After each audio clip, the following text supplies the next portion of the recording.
सोचो, अगर आज तुम्हें कहा जाए कि तुम्हें अपनी सरजमीन बचाने के लिए सोने का ताज छोड़कर मौत का रास्ता चुनना होगा, क्या तुम तैयार हो?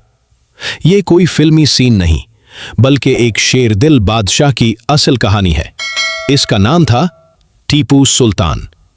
और दोस्तों, आज की वीडियो में आप वो सब कुछ सुनेंगे जो स्कूल की किताबों में नहीं लिखा गया। तो कमर किस लो, क्योंकि आज हम चलेंगे 1700s की मैसूर रियासत में, जहां बर्रे सगीर का असल टाइगर रहता था। ये कहानी है शेरे मैसूर की, एक ऐसे मुजाहिद की जो अंग्रेजों के सामने सीसा पिलाई दीवार बन गया, जिसने गुलामी से मौत को बेहतर समझा।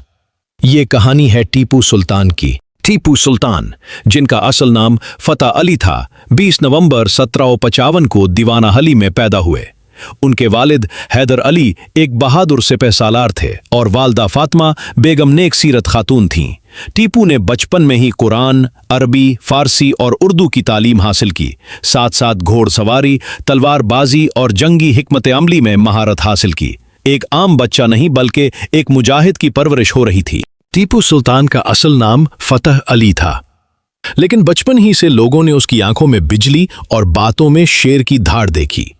उसका बचपन शाहाना नहीं, बल्कि फौजी कैंपों में गुजरा। जी हां, टीपू वो प्रिंस था जो खिलौनों से नहीं, तलवारों से खेलता था।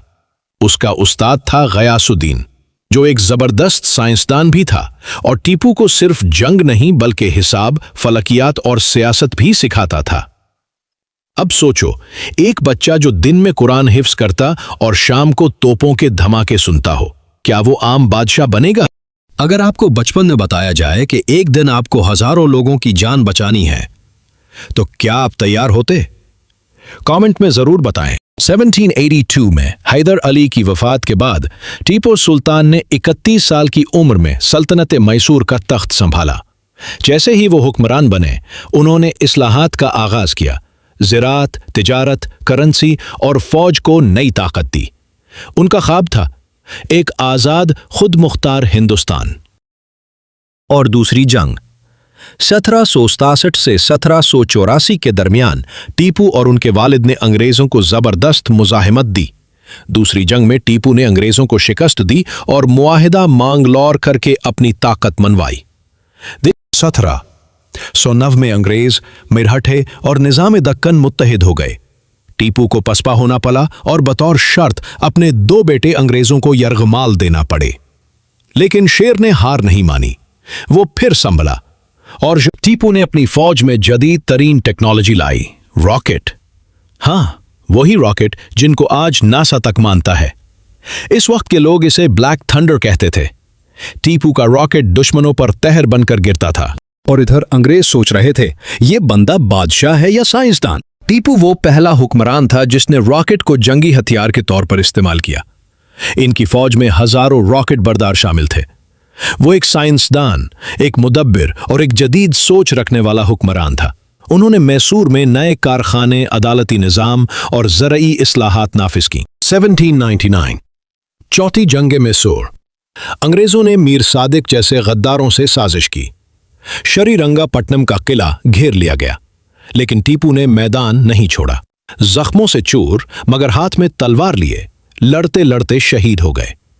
मरते वक्त उनके अल्फाज तारीख में सुनहरी हुरूफ से लिखे गए, शीर की एक दिन की जिंदगी गीदड़ की 100 साला जिंदगी से बेहतर है। टीपू सुल्तान का मकबरा आज भी श्रीरंगापट्टनम में मौजूद है। उनकी तलवार, उनके ख्वाब और उनकी कुर्बानी आज भी जिंदा है। वो सिर्फ एक हुक्मरान नहीं, बल्कि बर्रे-सगीर की आज़ादी का पहला सिपाही था।